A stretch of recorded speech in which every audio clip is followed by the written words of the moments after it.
Hey, John Cruz here with Bassresource, and we're going to break down glide baits in the springtime for you.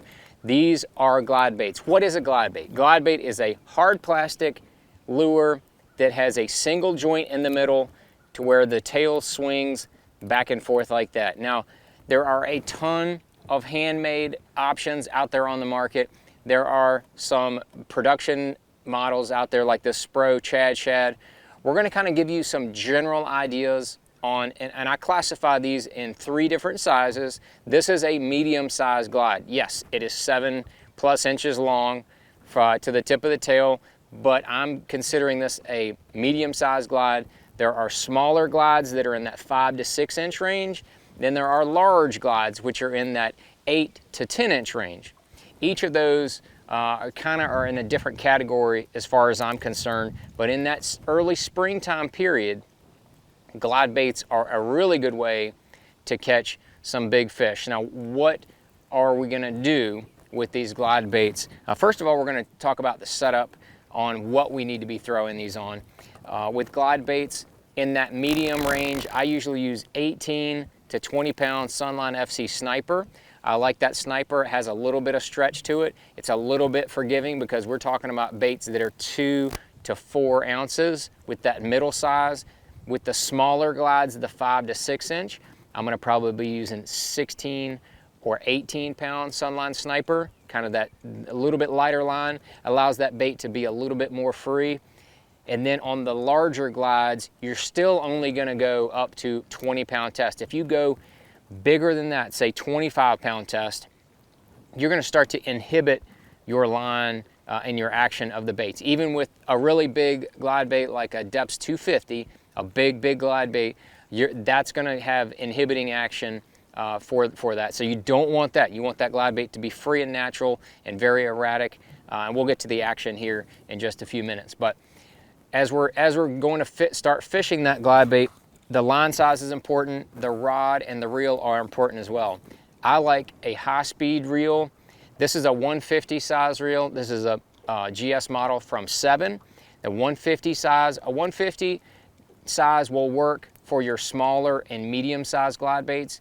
When you go to that 8 to 10 inch, you might need to go up to a 300 size reel, a little bit bigger reel so that it can handle that 6 to 8 or even 10 ounce glide bait. That's when you're getting serious, that's when you're getting heavy. And then the rod needs to have that action to where it's a heavier type action, as you can see right there. It's a heavier, but it's moderate. It's moderate, which means that action bends throughout the rod. It's not just at the tip like you would a flipping stick. You don't really want to throw these baits on a flipping stick. You want to have a swim bait style rod, which is a heavy action or extra heavy action on those larger baits, but with that more moderate action. That'll help you cast the baits better. It'll just kind of pendulum back and swing, and you're really just kind of tossing these baits out there because they're so big and heavy. And with that joint will turn it sideways, and the bait will sometimes want to go this way or that way. Not the most accurate baits you'll ever cast, I can promise you that, because of the nature of them. And they can catch the wind and kind of take off a few feet to the left or a few feet to the right. But just know that you're going to be tossing them. And I'll also pitch my glide baits to the targets that I want to as well. You can pitch these baits because they are so heavy. You can pitch them to where you want them. But as I mentioned earlier, high speed reel, I like an 8 to 1 gear ratio. You can get away with a 7 to 1, but I don't like anything slower than that, because a lot of the action that you're going to impart on that glide bait is with the reel handle and the speed of the reel. So you're going to be doing different reel bumps with that reel in order to make that bait go side to side. That's kind of how you want to start to fish it. But in this early springtime period that we're talking about, we're going to be looking for where are these fish going to be pulling up to start spawning. The pre-spawn is about staging areas. Those fish are going to be near the spawning areas. The next piece of cover, whether it's a rock pile, a point, a dock, a laydown, those fish will be staging going in. That's what we're going to target with that glide bait. The glide bait is you want to think of it more as like a jerk bait, but on steroids, because you're going to throw that bait out there near the cover, and hopefully the fish will come out and eat the bait. That's what you do with a jerk bait. You throw it, you have the erratic jerk bait, the fish come up and eat it and go back down. The same thing with the glide bait. So that's what you're going to look for in that pre-spawn period in the spring. As we move to the spawn, the glide bait can be a phenomenal way to catch spawners, and especially those big females that are just really not quite locked on the beds, or maybe they're locked on the beds and they don't want to see anything, you know, in a conventional lure manner. You take a medium or a large size glide, you pitch it past where those fish are spawning and start working that bait side to side.